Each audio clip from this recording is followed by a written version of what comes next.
il a dit qu'il a m'aimera.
Amen.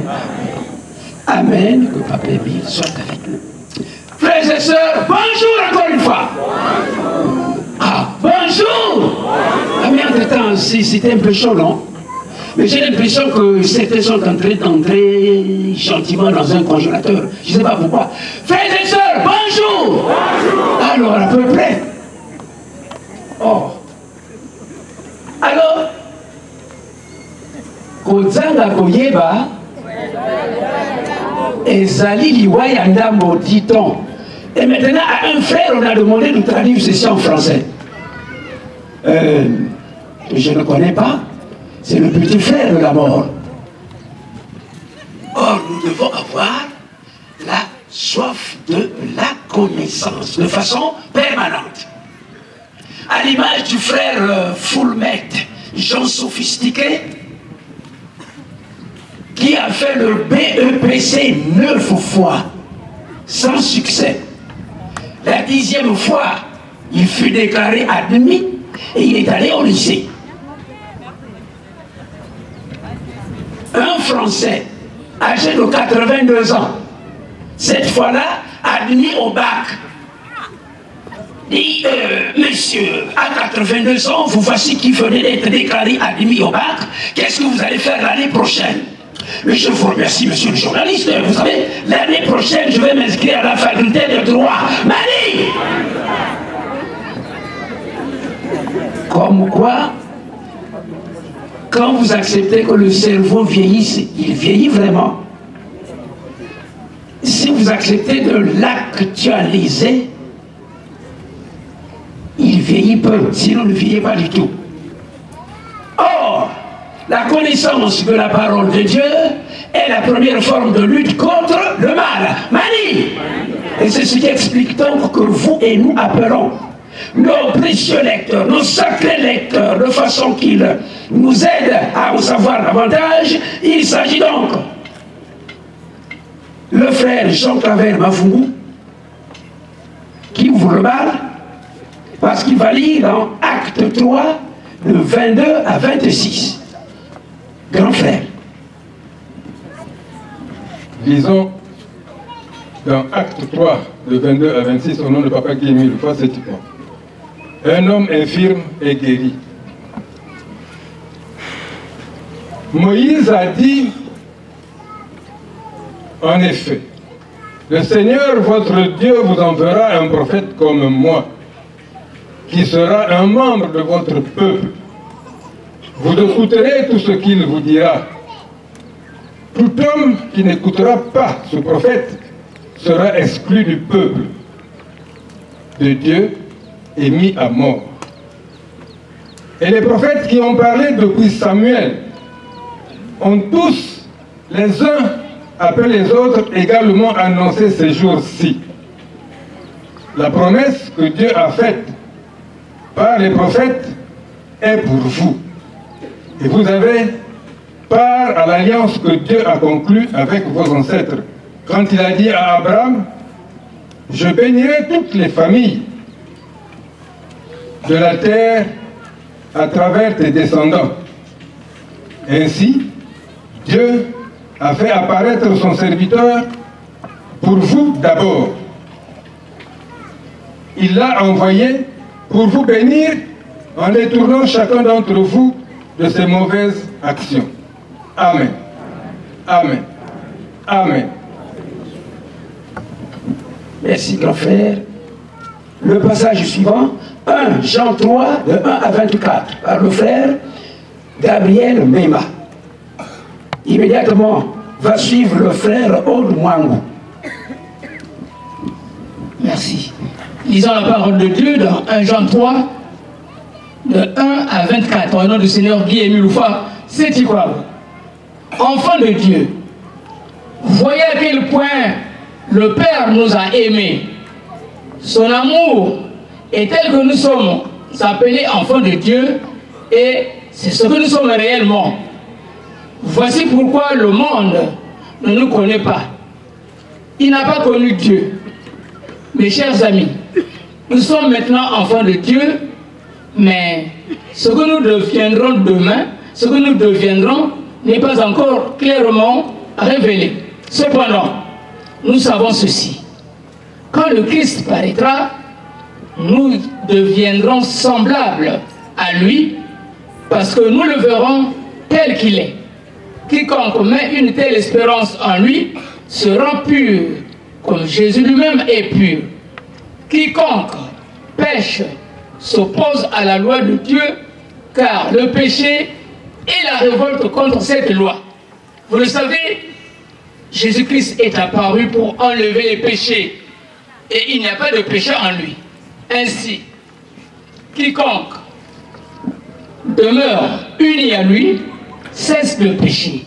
Mais celui qui continue à pécher prouve par là qu'il ne l'a pas vu et ne l'a pas connu. Mes enfants, ne vous laissez égarer par personne. Celui qui fait ce qui est juste est lui-même juste, comme Jésus-Christ est juste. Celui qui continue à pécher appartient au diable, car le diable a péché dès le commencement. Le Fils de Dieu est apparu précisément pour détruire les œuvres du diable.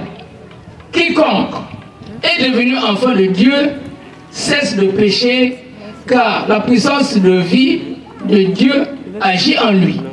Puisque Dieu est son Père, il ne peut pas continuer à pécher. Voici ce qui distingue clairement les enfants de Dieu des enfants du diable. Quiconque ne fait pas ce qui est juste ou n'aime pas son frère n'appartient pas à Dieu. En effet, voici le message que vous avez entendu dès le commencement. Aimons-nous les uns les autres. Ne soyons pas comme Caïn. Il appartenait au mauvais et tuait son frère. Et pourquoi le tuait-il? Parce que les actions de Caïn étaient mauvaises, tandis que celles de son frère étaient justes. Ne vous étonnez pas, frères, si les gens de ce monde vous haïssent. Nous savons que nous sommes passés de la mort à la vie. Nous le savons parce que nous aimons nos frères. Celui qui n'aime pas est encore sous le pouvoir de la mort. Quiconque a de la haine pour son frère est un meurtrier. Or, vous savez qu'aucun meurtrier n'a de place en lui pour la vie éternelle. Voici comment nous savons ce qu'est l'amour. Jésus-Christ a donné sa vie pour nous.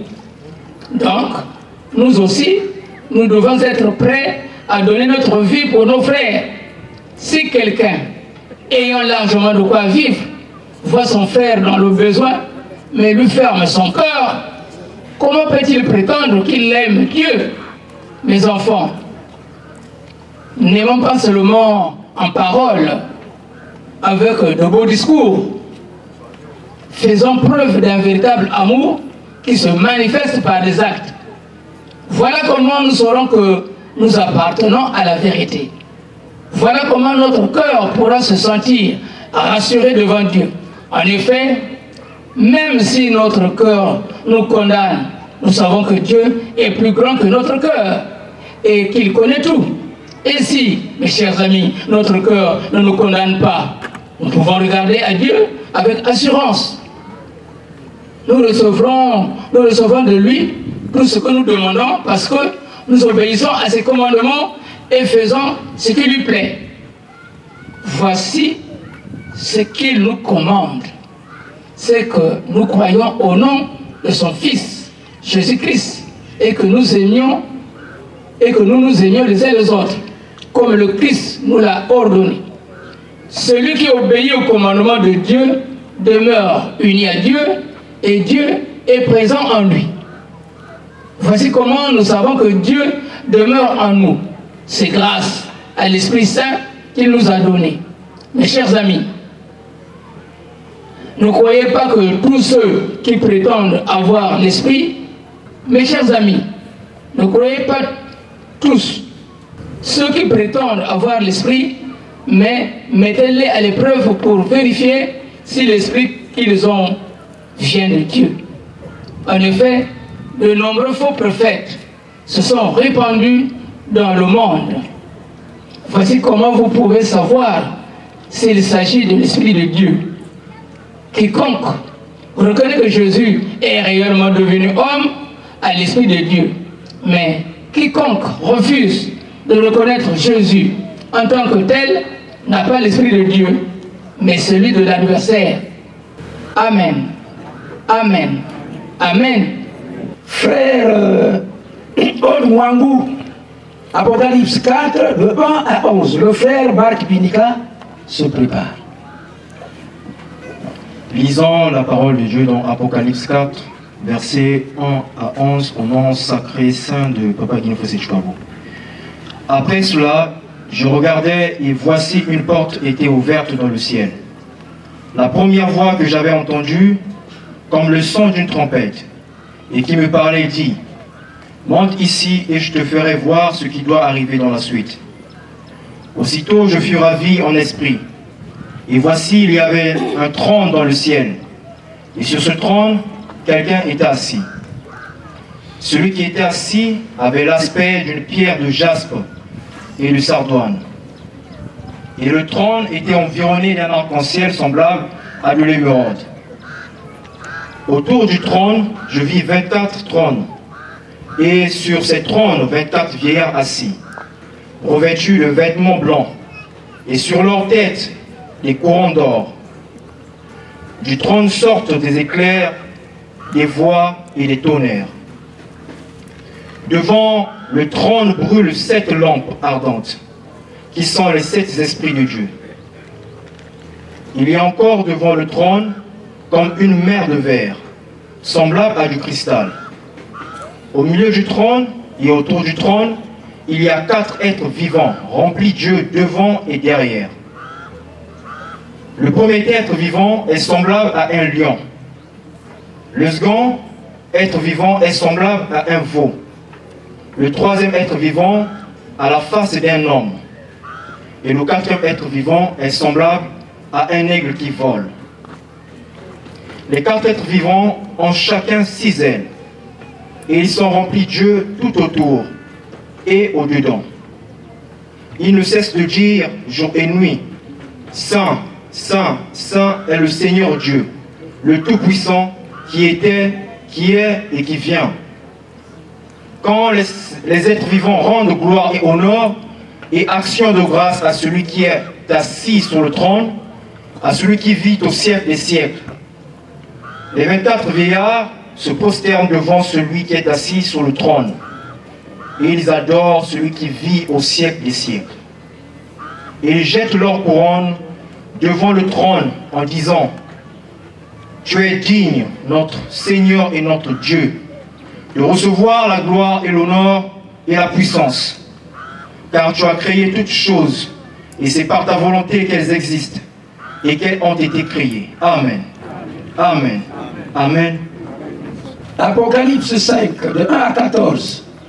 Le frère Marc Binika. Et le dernier va lire très cédriquement. Lisons la parole de Dieu dans Apocalypse 5, de 1 à 14. Au nom de Papa Guy, Émile Loufoy, Sétikoabo.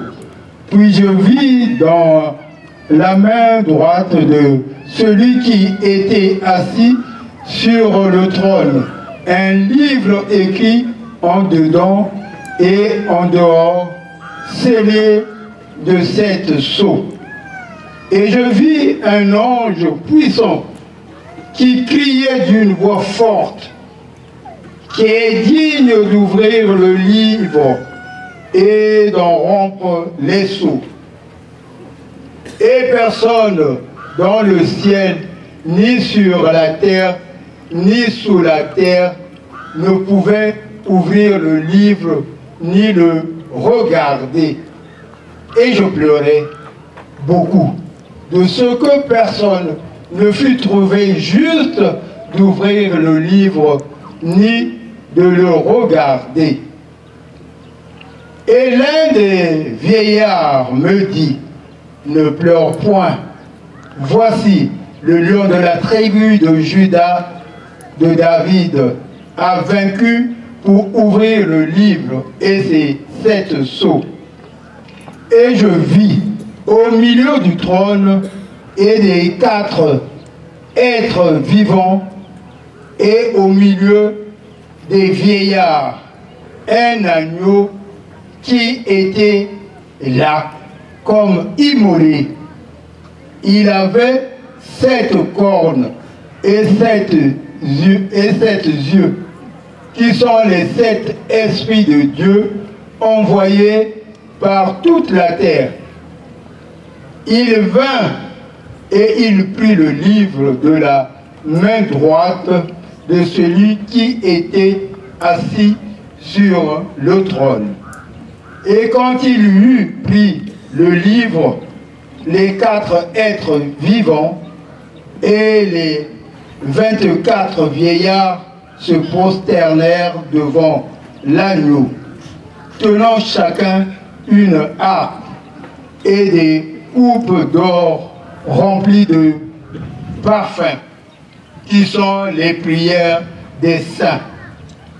Et ils chantaient un cantique nouveau en disant, tu es digne de prendre le livre et d'en ouvrir les sceaux, car tu as été immolé et tu as racheté pour Dieu.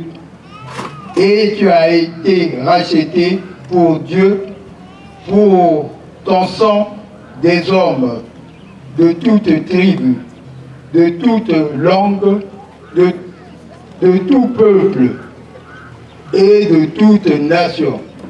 Tu as fait d'eux un royaume et des sacrificateurs pour notre Dieu, et ils régneront sur la terre.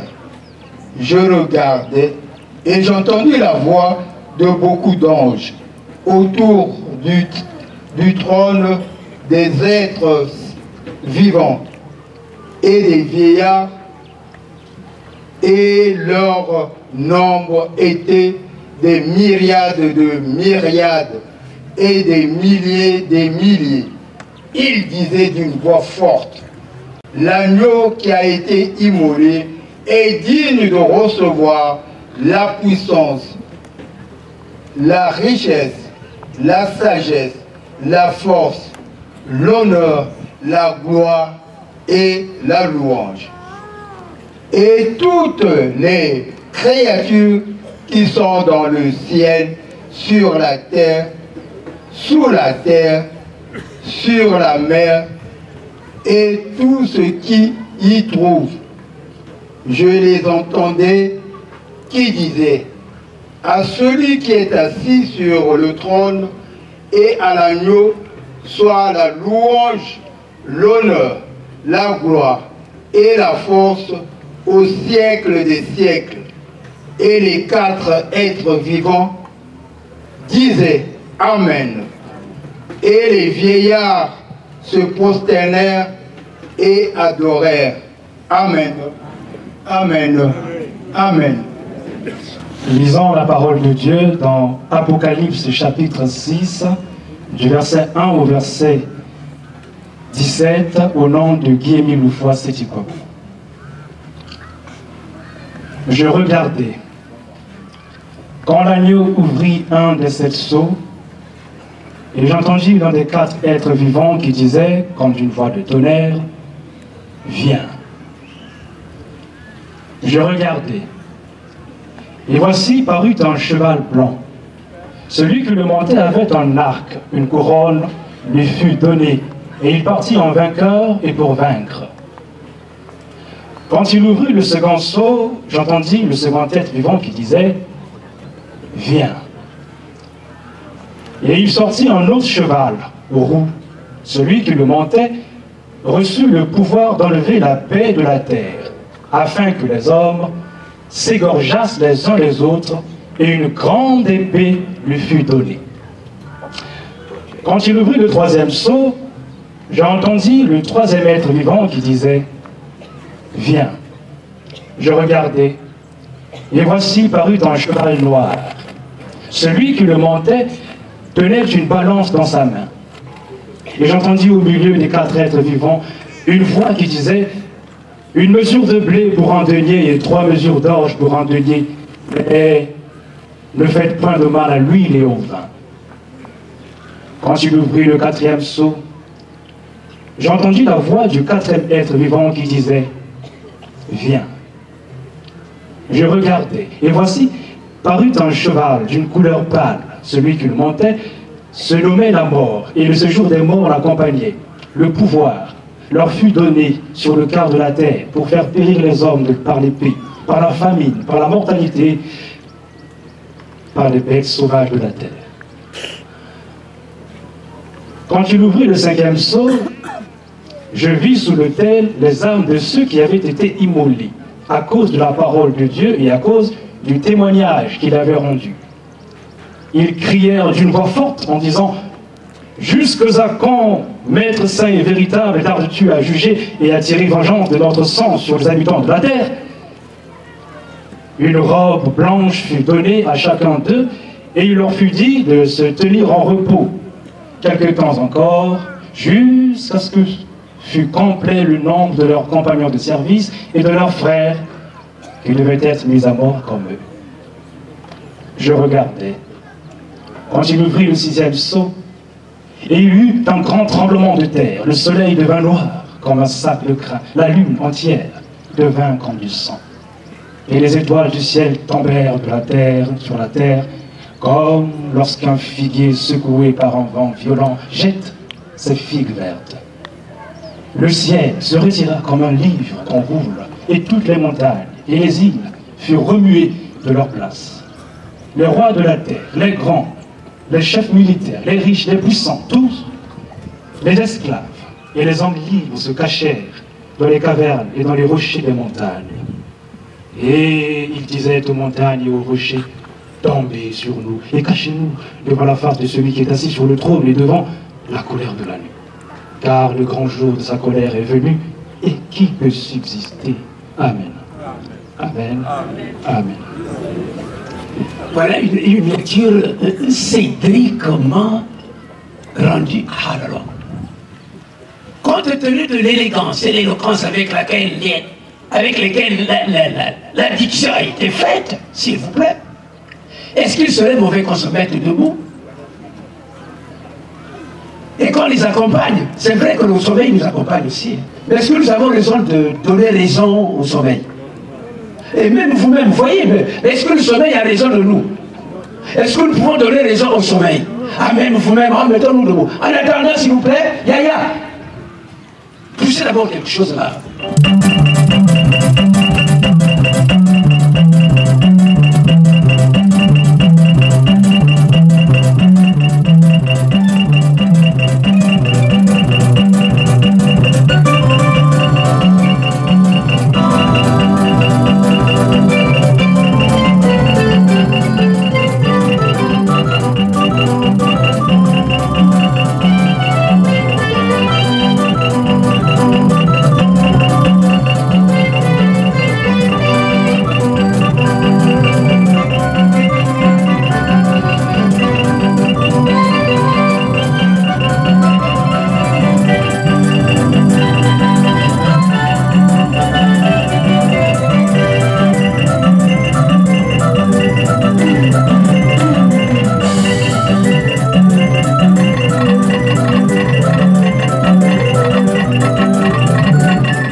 ce soit le plus tôt ou que ce soit le plus tard, ne baissons pas les bras. C'est surtout là, quand le découragement commence à nous gagner, c'est là où on commence à prêter le flanc à l'autre et puis il se dit qu'il prend le dessus. Il crâne. Comme de l'autre côté, il y a les relations, comme quelquefois de l'autre côté, il y a l'argent. Et on profite de tout ça pour penser qu'en fait, on peut avoir raison devant Dieu. Quand et surtout, s'il ne peut se faire que tu as un peu raison, encore, ta cause peut être entendue. Mais quand tu marches de façon frauduleuse, puis quand moi, tu as une personne en appel, ça, mon animation, il y a espace, prédication, mais nous taper, dans le témoignage, couper ça. Couper ça témoignage, couper le passage biblique, il a bête pour animer que bête le frère Ngoubier Antoine, membre confirmé de l'OPH de Banco d'Union surtout, bête que vous l'avez d'abord ça vous l'appelle comme vous avez suivi, j'ai suivi les uns et les autres rire, d'autres ont souri, beaucoup d'autres ont ri. Bête que vous l'avez ça vous l'appelle, ah, prédisant, les frères, libérez, Namilolo. Surtout, oh, qu'est-ce que cette diction était limpide. Qu'est-ce que cette diction était élégante. Et surtout lorsqu'il s'est agi de lire Cédric comment, oh s'il vous plaît, qui n'a pas senti ses cheveux se dresser. Applaudissons, Ifra. Mais attends, le Miami a tout allure.